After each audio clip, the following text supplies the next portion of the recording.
Happy Friday. Fridays are for book club. So the new book that we are in is called How to Have Difficult Conversations by Dr. Henry Cloud. And it's another author, the last name Townsend. So this book right here, How to Have Difficult Conversations.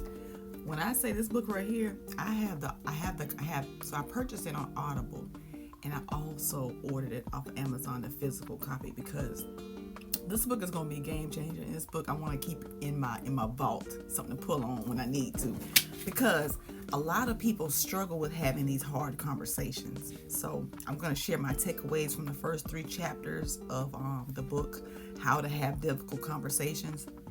In the first 3 chapters, the focus is likely on understanding the importance of having difficult conversations, identifying the reasons people avoid them, and providing strategies for initiating and navigating these conversations effectively. It may also delve into communication techniques, building trust, and managing emotions during tough discussions. Okay, so here are my personal takeaways from the book.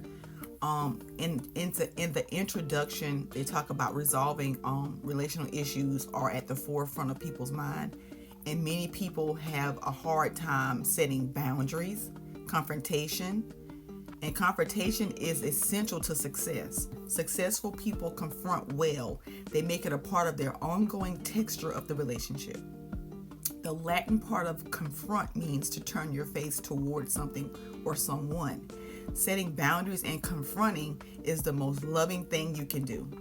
If you can learn how to have these difficult conversations in a loving and healthy way, this book shows you you can have difficult conversations. So in chapter 1, it talks about when you confront someone about a problem, you're setting a boundary. So you confronting somebody about a problem is you setting a boundary. And sometimes it is difficult for people to set boundaries, right? A lot of times we don't have these hard conversations because we don't want to offend anybody. We don't want the feelings that may come up during the conversations. We just want to. I was taught that you don't have those. I was not taught how to have hard conversations. I was just taught, just stop talking to people, just be done with them. They know what they did. Just be done with them. Just very unhealthy.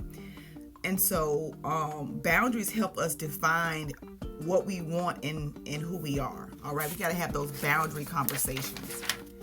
And from chapter 2, confrontation works best when it's served with love. Confrontation works best when it's served with love. Relationships are designed by God to be the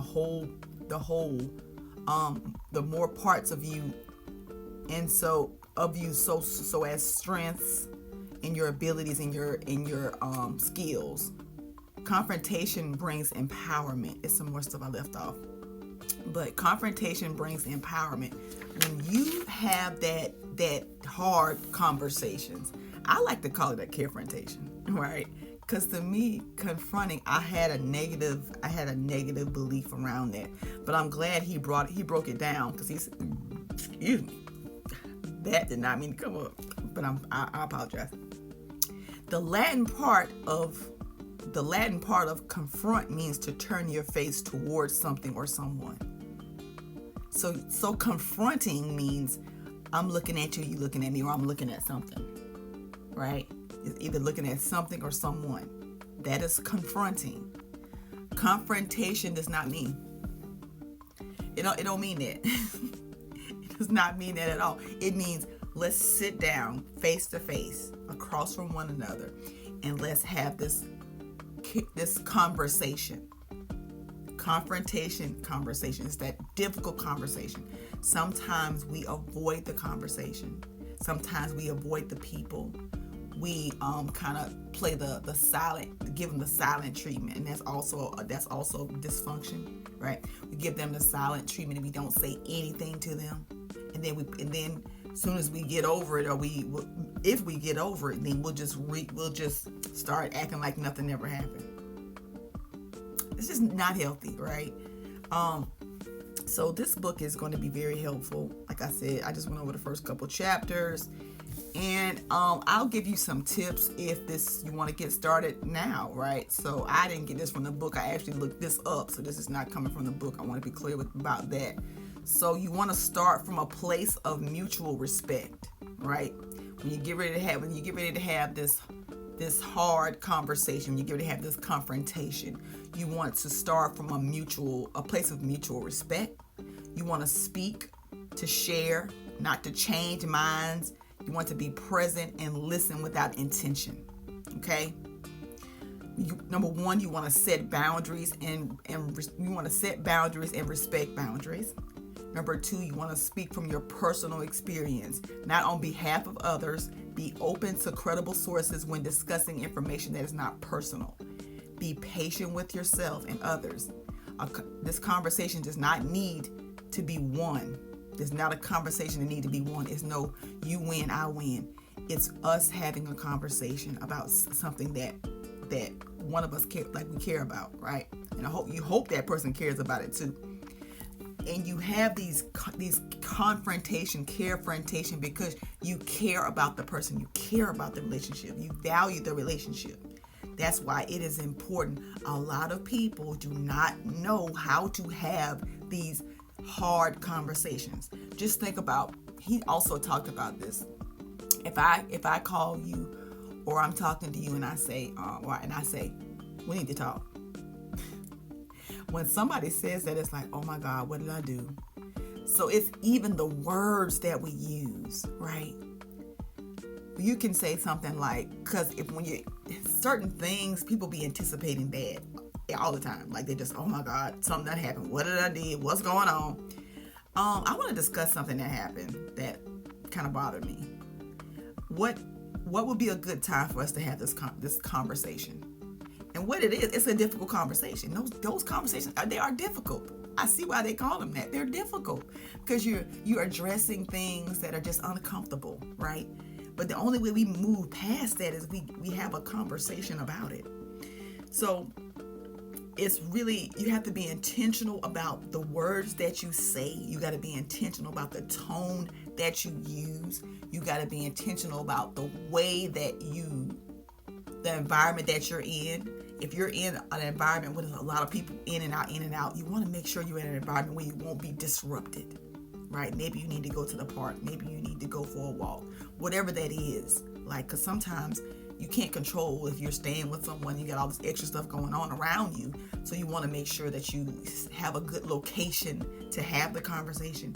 You want to make sure that if you see any triggers, any emotions rising up in you or the person, maybe it's time to just back away from the conversation. Hey, I noticed something that's happening right now, and I feel that I feel that it's best to stop this conversation right here, and we'll revisit at a later time when we've processed what we're feeling right now. We process these emotions, because when people get triggered and their tone changes, it's going to be hard for them to hear what you're saying in that moment. So just be mindful of that. And also be mindful of, it may not go the way you want it to go. Be mindful of that as well. So those are some tips I wanted to add personally, because I've had to have these conversations, these hard, I like to call them carefrontations. I had to have these carefrontations, and it went better than I thought it was going to go, right? So just go into it with that mindset. Like, I want to have this conversation. I want to be clear. I want to be concise. And I also want to have the emotional intelligence enough to know when do I need to back off, right? And don't go in trying to win the conversation. It's not about winning. It's about you expressing how you feel and hearing how they feel. And listen. Silent and listen have the same letters in it. When that person is speaking, listen.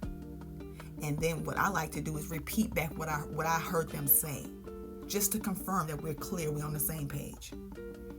So, Fridays are for book club. I wanted to share that amazing book that just, I'm like, whew, I had to order a whole copy, because I want to highlight. I want to make sure I have that as a point of reference when it comes to those hard conversations that need to be have.